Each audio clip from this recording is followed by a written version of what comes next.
Hello, bonjour, and welcome to the Don't Waste Water podcast. I'm your host, Antoine Walter, and in this special episode, I'll try to tell you the future of water while backing my claims with data and answering 9 questions that will help you define your immediate water strategy. Before we start, let me thank SimpleLab for their continued support for my work, so check them out to support me, and let's get started with a dense, packed episode. Indeed, as today's title gave it away, I guess, I scrapped through 150,000 LinkedIn ads.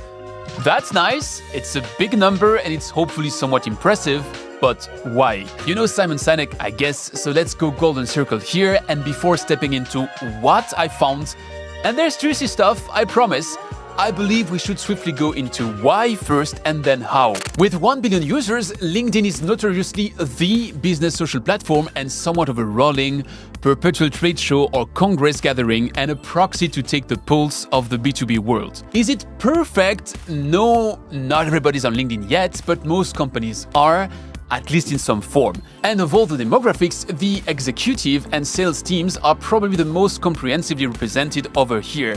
That's for the platform. But why did I look into the ads specifically? Well, because as much as I like, as you may, the market studies and projections that tell you what will happen by 2030 or 2050, if all these stars align, I wanted to investigate the immediate future, like the pulse of this early 2025. And here, my assumption is that ads are a very revealing proxy on what brands and companies believe will make them money, what will give them the best bang for their buck and the best return on investment. Because have you ever ran an ad campaign just for the pleasure of spending money?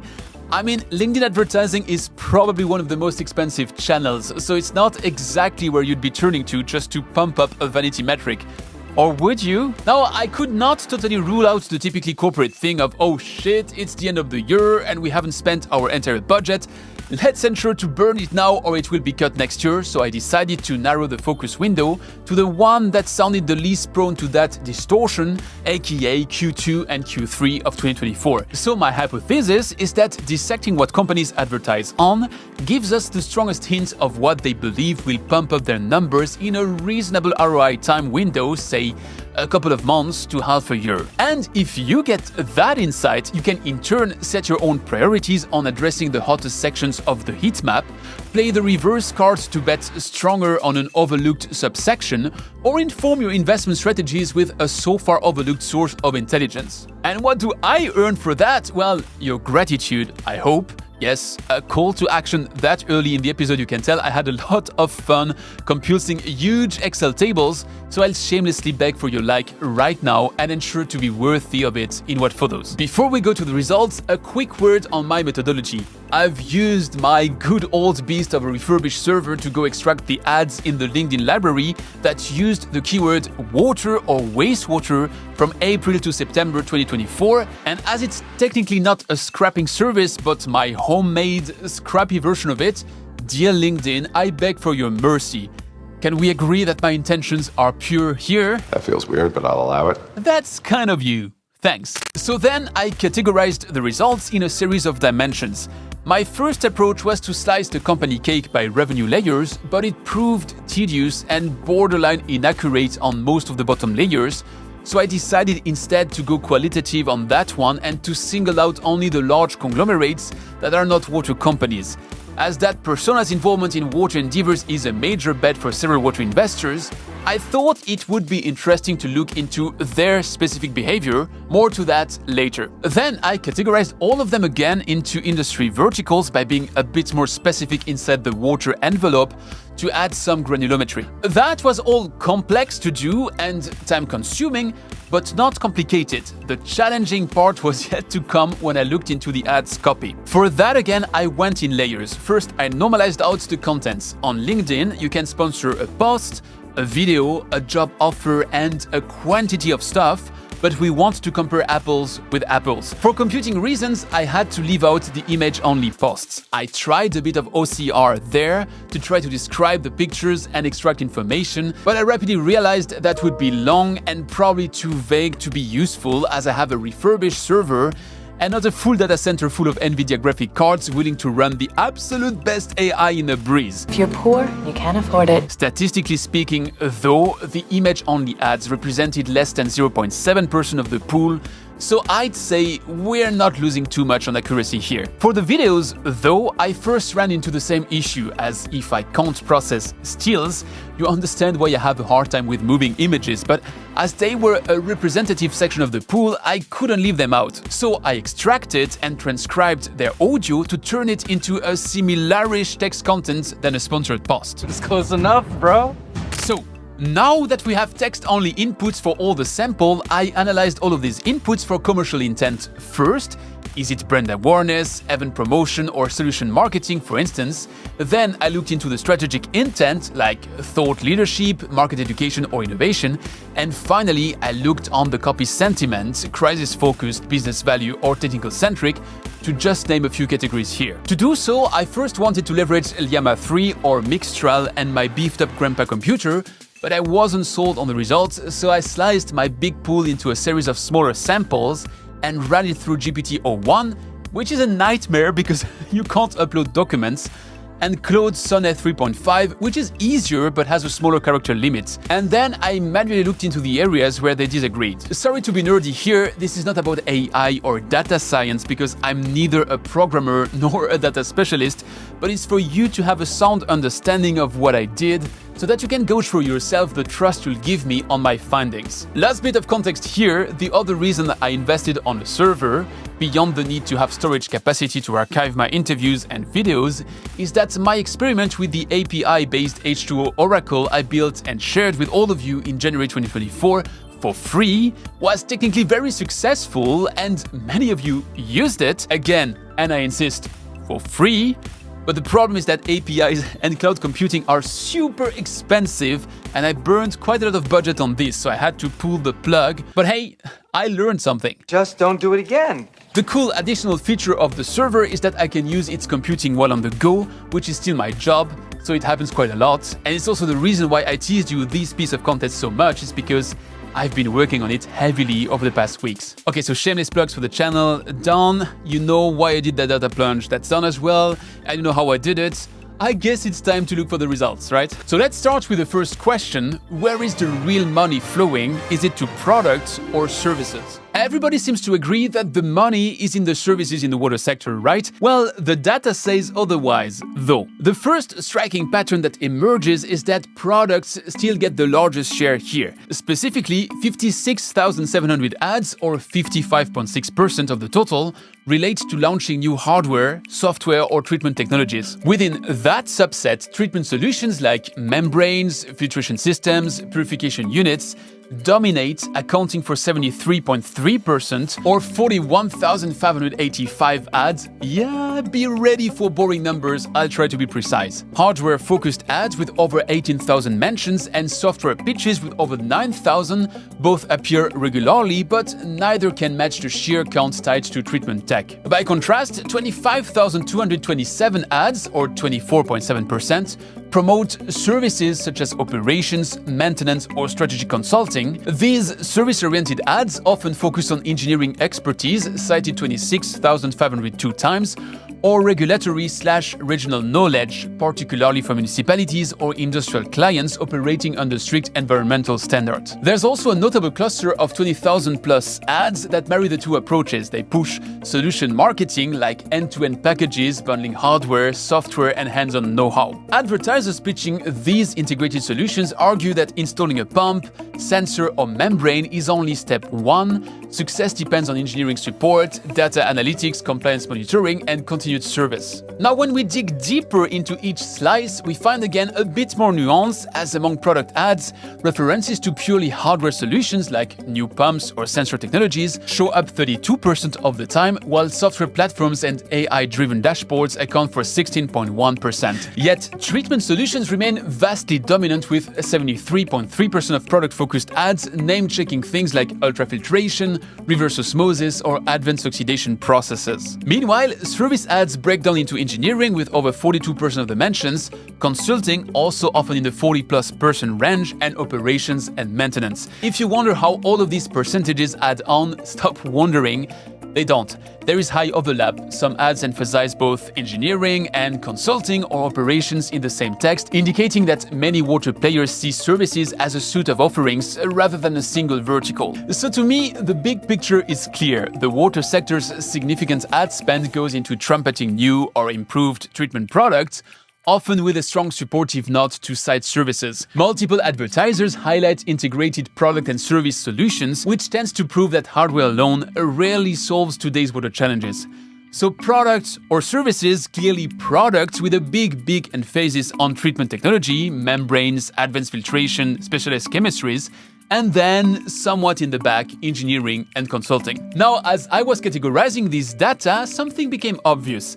We love the word innovation in water endeavors, but when we use it so much, it also gets emptied of its meaning, if you ask me. Hence my second question, what's behind the buzzword innovation? Here, I had to weed out all the ad copy that featured the word innovation, but it wasn't really about it beyond a copywriter's habit to use it. So I centered on my sub-segment of strategic intent that was innovation-focused with 9,258 specific ads here. Inside that subset, one term stands head and shoulders above the rest, AI, which shows up 4,387 times or 4,389 once machine learning synonyms are included. By comparison, smart appears 193 times, cloud 190, and digital 117. Even when combined, these other kind of tech-forward words don't really cut it next to AI's volume, which suggests that the market sees artificial intelligence as an almost essential talking point. Now, if we dig further to analyze how AI is being discussed, we see a few sub-trends emerging. First, the majority of AI-related ads mention it in the context of efficiency gains or decision-making and analytics.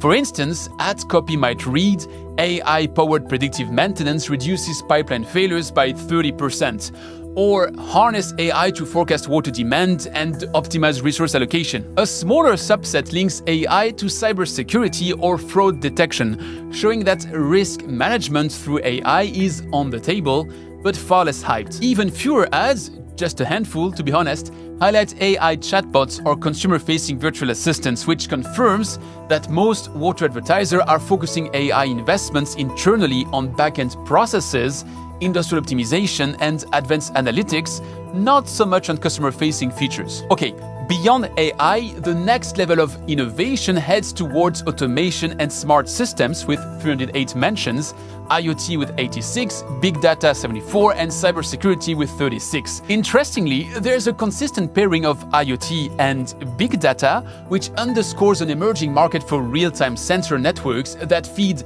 large volumes of operational data to AI or analytics platforms. Smart also stands alongside AI often enough to indicate a linked concept. Many ads say something like smart water solutions powered by AI, further tying these ideas together as a single forward-looking package. A bit of an empty one as well, if you subjectively ask me. But the broader takeaway is that water companies apparently don't just name-drop AI or digital tools for the sake of hype. They're positioning them as value-added solutions to problems, slashing downtime at treatment plants, automating compliance checks, and guiding capital investment decisions. And while some might expect more front-facing AI solutions like chatbots, the water industry's current usage is largely behind the scenes. In that sense, innovation is less about shiny gadgets and more about plugging AI, automation, and analytics into the daily operations. But daily operations also tend to evolve over time, especially in the age of climate change and infrastructure decay, which brings me to my third question: which water crisis are companies betting on? This time, I'm tapping into a different subset of my ads database, the ones with a crisis-related sentiment, which represents 28,155 of them. A scan of those confirms that infrastructure remains a top commercial hook. It appears in nearly 8,000 ads, thus outpacing more specific threats like flooding or contamination. In these infrastructure-themed ads, engineering groups and large-scale contractors propose solutions for revamping outdated pipelines, upgrading water treatment plants, or improving storm resilience. Another consistent segment is water treatment in a more general sense, appearing over 1,200 times, with specific references to PFAS, industrial pollution, and municipal cleanliness often driving the conversation. And let me do a subjective pause here. only under 1,000 references to PFAS surprised me, as I would have expected this to be higher in the ranking. So maybe a moneymaker in the future, but apparently not yet one-to-one in the present, or at least not one the scale of fixing broken infrastructure. Now, if we further look down the mentioned ladder, with 710 occurrences, desalination is strongly tied to drought resilience. Yet, when I cross-reference the word drought itself, I find fewer direct mentions, which suggests that marketers often position desalination as an all-rounder solution rather than solely a response to immediate scarcity. On the other hand, flooding is mentioned around 37 distinct times, while actual adaptation or resilience solutions for floods surface only 20 times. This points to a gap. Flooding is recognized as a problem, but many ads skip from acknowledging it to talking about general infrastructure spending, leaving specialized flood mitigation underrepresented. So I mentioned how I found PFAS less represented than I expected, but I still wanted to understand how brands talk about it. It turns out PFAS and broader contamination/pollution references lean heavily on fear-based or compliance-based messaging. Ads will typically pose rhetorical questions like, "Are you ready for the latest EPA regulation?" or "Protect your community from the PFAS threat." Meanwhile, broader topics like climate change or water scarcity lean towards solution-based stories, with companies pushing advanced monitoring, data analytics, or capital funding expansions. Now, interestingly, the data shows that in these crisis mentions, investment and funding angles are often used. An ad will highlight securing federal funding or unlocking private financing, which implies that tackling this crisis is both urgent and expensive. What the data also shows is that while the underlying crisis can vary, scarcity, flooding, contamination, PFAS, the ad copy tends to always center around how the advertiser's product or service solves it. Thank you, Captain Obvious. Logical, I know. No matter the crisis, the unifying premise is this is serious and you need a specialized partner to fix it before it gets worse. And talking of serious partner, that's the right time to thank my sponsor, SimpleLab. See how this is meta, an ad in a piece that analyzes ads.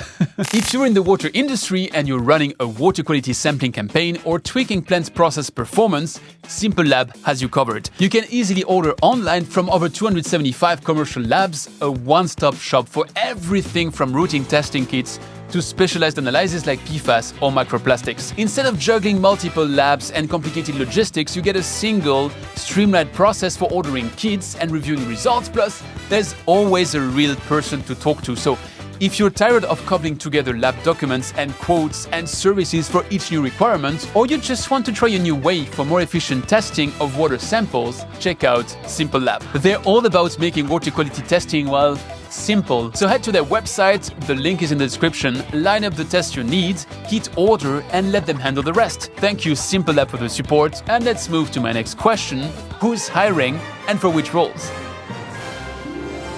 A long time ago, LinkedIn was a resume database, and even if it became much more than that, it's still a place of choice to hire. So it's pretty logical that among my 150,000-ish ads, 28,831, roughly 18.8%, stand out as heavily recruitment-focused, signaling that water organizations are aggressively seeking talent, which correlates what we've often discussed here, the silver tsunami our sector faces. The language in these ads frequently includes words like sustainable, management, and team, reflecting a desire to capture both a passion for environmental work and solid operational or managerial expertise. When it comes to specific job titles, engineers, 2,680 mentions, lead the pack, typically sought for roles that merge design, planning, and compliance. Then we have managers with 2,171 mentions and directors with 1,407, which follow closely, which indicates the water sector's need for leadership, overseeing project execution, stakeholder engagement, and complex organizational structures, still to aggregate the ad copy. And out comes gibberish. Now, at the other end of the food chain, 2,056 ads reference interns, which hopefully shows that companies are also investing in early career pipelines, a strategy that might address the retirement wave I just mentioned, that affects much of the industry, as you know, but as the ads also acknowledge, which is interesting to note. So, What skills should you develop to become the ideal candidate? Well, sustainability heads the pack with 5,511 mentions, just before wastewater and its 4,010 occurrences, which aligns with the broader push to brand water as an ESG or environment-driven sector. Specific technical topics like water treatment with 2,608 mentions, desalination with 2,113 and compliance with 1,035 shows that employers want to perpetuate our sector's curse being technical.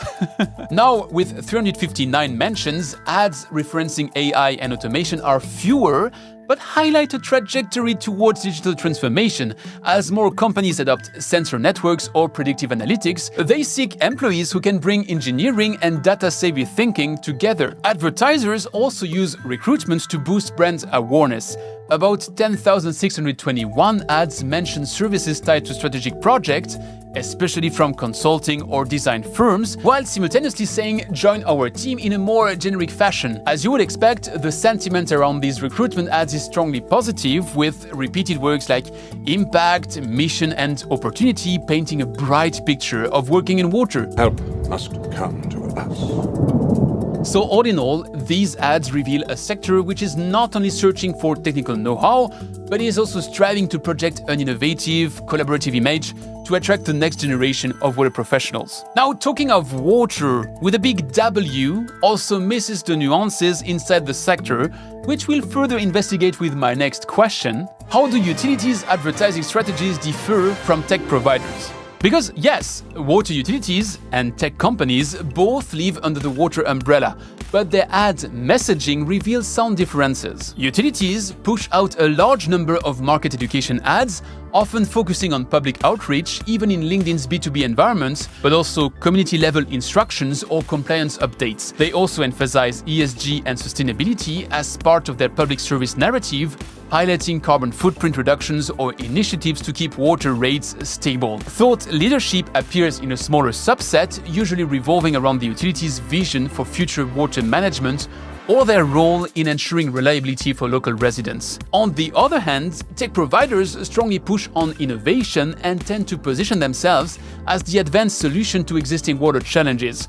Rather than educating the public about water usage or ecosystem health, tech companies typically gear their messages towards other businesses or municipalities, explaining how AI, IoT, or next-generation analytics can transform water operations. As we already covered, they push product launches more explicitly, with 4,563 such ads in the tech companies bracket, and emphasize the value proposition of advanced software, real-time data dashboards, or cloud-based optimization. The commercials from utilities also showcase a risk-averse tone, reassuring customers that drinking water is safe, services are uninterrupted, and compliance is handled. Meanwhile, tech firms pump out an opportunity-focused vibe, which highlights how next-generation leak detection or AI-driven desalination can slash costs and future-proof operations. So, while both sets of ads inhabit the same domain, they effectively speak two different languages and I'd say appeal to two different personas. One talks about duty, community, and incremental improvements. The other imagines a future of hyper-efficient, data-rich operations. So now, let's zoom out a bit and let's look at blue and red oceans, or asked differently, what's overlooked and what's oversaturated? My gosh, it must be long for you to listen to me rambling for so long. Let's continue. To assess that overlooked and oversaturated thing, I looked at how often a crisis is mentioned, and I compared this to how often relevant solutions are offered to check for blind spots. For instance, scarcity with 56 contexts outstrips direct water efficiency solutions with 24 contexts by more than double. So again, so you understand my torture in mind on this one, water scarcity, the problem, is mentioned over twice more than water efficiency, the solution. In the same line of thought, floods appear in roughly twice more references than adaptation or resilience solutions for flood management.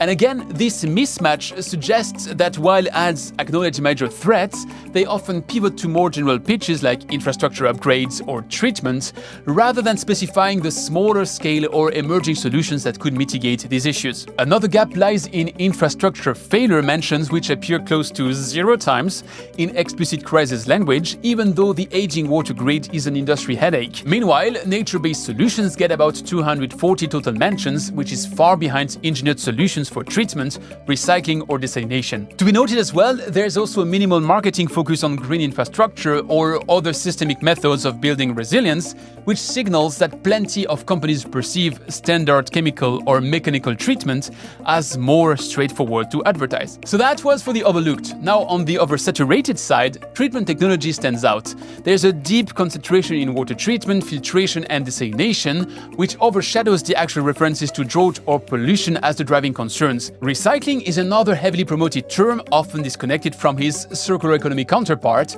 and similarly brand-boosting words like sustainability or eco seem widely overused to the risk of sounding hollow or empty when repeated without concrete data or ROI metrics. Taken together, these patterns hint at a serious market crowding in areas like filtration and desal, where many companies push nearly identical claims. In contrast, flood adaptation, water efficiency, and infrastructure resilience remain less cluttered, which offers a potential avenue for businesses that would be willing to differentiate by addressing them directly. One way to look at this would be to think that a brand which would be pushing nature-based solutions or robust, measurable efficiency improvements could carve out a more distinctive voice in an otherwise crowded water solutions conversation. Now that's the positive way to look at it, because the cynic way is to say that, as I hinted to in the introduction, nobody spends money on ads for fun. And if nature-based solutions and infrastructure resilience solutions are under-advertised, it's probably because the purchasing intent on those is much lower than on the oversaturated filtration and desalination.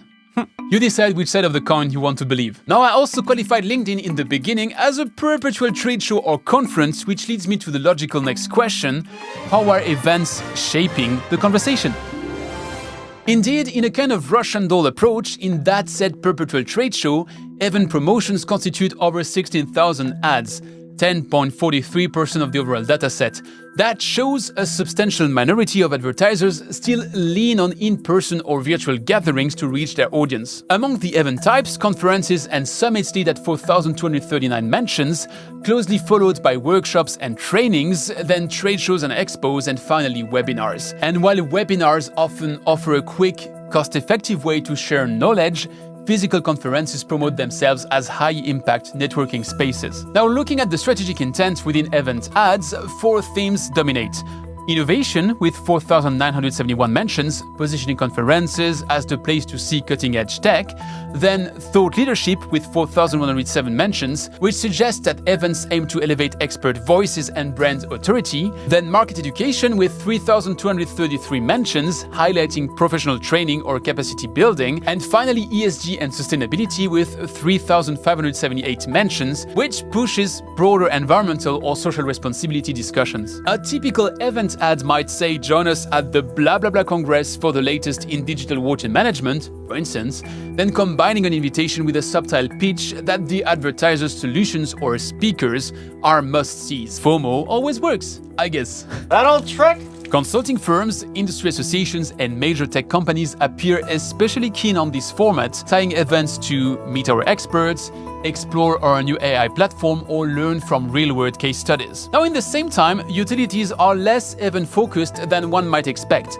Only 42 solution marketing ads highlight trade shows or summits from the utility side, suggesting that they prioritize direct outreach or local engagements. So, to sum up this one, events remain a favored avenue for orchestrating big product demos, thought leadership talks, and brand building, and attendees get face-to-face contact with potential partners, while advertisers, and especially consultancies or tech firms, use that live interaction to secure credibility and gather leads. Another learning here is that digital advertising is seen as top or middle funnel, but an in-person handshake or a real-time webinar Q&A is still the bottom of that funnel. Nobody attempts to sell a treatment plant solely on LinkedIn ads. Good news, water marketers are not yet fully crazy. But even if they're not crazy, they have their patterns and preferences, which we'll explore in the next question: which buzzwords lead the narrative? So, play the game for yourself. Which one would you expect to end up on top? Here's a hint: there's a strong winner with 72,104 mentions, and it's sustainability. I guess that's also the one you had in mind, right? Indeed, it clearly outpaces efficiency, which is second with 44,493 mentions, and leaves compliance in the dust, or on the third place, depending on how you want to qualify its 17,180 occurrences. But how these terms appear in actual ads is more nuanced. Many sustainability ads deploy crisis-focused words like challenge, risk, emergency, or disruption to convey urgency, often linking climate change to immediate or near-future water pressures. Others highlight business value with phrases like market success or competitive growth, which frames sustainability as a financial or brand advantage. And finally, a larger chunk underscores technical or process-oriented solutions, which implies that sustainability is an engineering challenge, one that calls for advanced R&D, specialized materials, or new operational processes. On the other hand, efficiency often aligns with synonyms such as lean or performance. This suggests advertisers see efficiency as a booster for operational metrics, cutting downtime, reducing energy, or slashing water usage, rather than purely about cost savings, which only gets a little less than 4,000 references. Companies will not brag with a "will save you money" outright. Instead, they pitch intangible gains like improved performance or greater productivity. Not so sharp, but safer, I guess. By contrast, number 3, compliance, is the least romantic term. While it's referenced in ways like meet new regulations, adhere to standards, or fulfill policy requirements, it appears many marketers shy away from compliance as a leading pitch, perhaps because it lacks the aspirational flair of sustainability or the more or less tangible efficiency ROI. Even so, compliance does pop up strongly when referencing PFAS or pollution concerns, acting as a fear-based trigger like "don't risk hefty fines" or "stay ahead of lawsuits." Overall, sustainability remains the banner most water players wave, likely responding to ESG investor interest and public momentum around climate concerns. Yet it's used so widely, sometimes in vague or superficial ways, that it risks losing any real meaning. I know, I've said that a lot, but I'm sure you would agree if you take a step back. Sustainability alone doesn't mean much, and I would believe it's widely because it's overused. But that's my personal opinion, so before I digress too much here, let's move to my last segment. And I heard you in the back thinking, finally! Hey, you have to deserve the future. So let's look at the overall patterns and my final thoughts. From these ads, a clear shift I didn't mention yet emerges.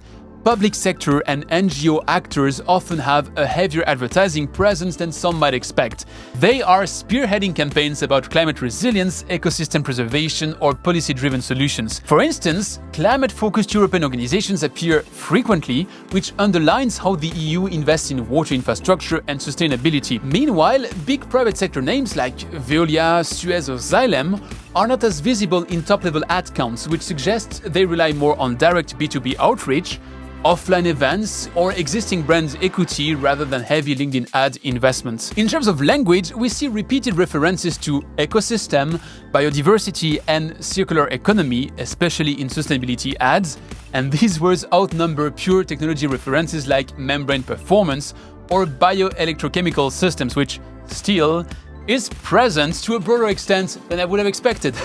So, water is framed as much as an environmental or policy issue as it is an engineering challenge, something that resonates with ESG narratives. Even if, as I mentioned, but I want to insist on that one, explicit references to flood resilience, green infrastructure, or nature-based solutions remain low, hinting that the conversation about climate adaptation is happening more in broad strokes than in detail, and more in conceptual terms than in actual present business opportunities. Surprisingly to that extent, even if industrial water is more trendy than ever in our talks and in the stock performance of industrial water companies, topics like industrial reuse or wastewater solutions don't get the same ad volume as large-scale municipal or commercial systems. Overall, ESG and policy-driven funding appear to be very heavily pushed, while purely private or industrial concerns visibly fly under the radar if they don't tie into compliance or sustainability narratives. Large sections of the US water tech scene also appear quiet, with the data pointing to more frequent ad activity in European context, possibly reflecting different marketing cultures or budget focuses. And this one, honestly, was really surprising to me. Finally, the water sector's LinkedIn ad ecosystem highlights a busy market with plenty of interplay among technology, policy, and mission-driven branding. I've seen people telling me that the overall theory that 60% of the sales process happens online and without a sales guy involved didn't apply to water because, we're special. We know that. Well, if that's true, then the strong majority of marketers that position themselves as immediate ROI, like advanced treatment or plug-and-play filtration, and services that promise smooth compliance or improved resilience must be totally crazy, I guess. My bet is that they're not, and that there is an actual marketing ROI to increase their digital sales presence. As it seems from crunching these 150,000 ads, any company that can speak with great accuracy about under-addressed topics like flood adaptation, infrastructure renewal, or truly integrated efficiency should have room to stand out. But I'll say it one last time, grabbing that attention will mean moving past buzzword-heavy ads and showing real-world metrics. In the middle of the flood of sustainability claims, evidence of real impact or a unique approach might just be the best advertisement of all. And with that, that's all I have for today. If you want my full data set, I'm happy to share it with you. Just be prepared to have a hefty computer to open it. It's the biggest Excel table I've ever seen. And I'll see you next week.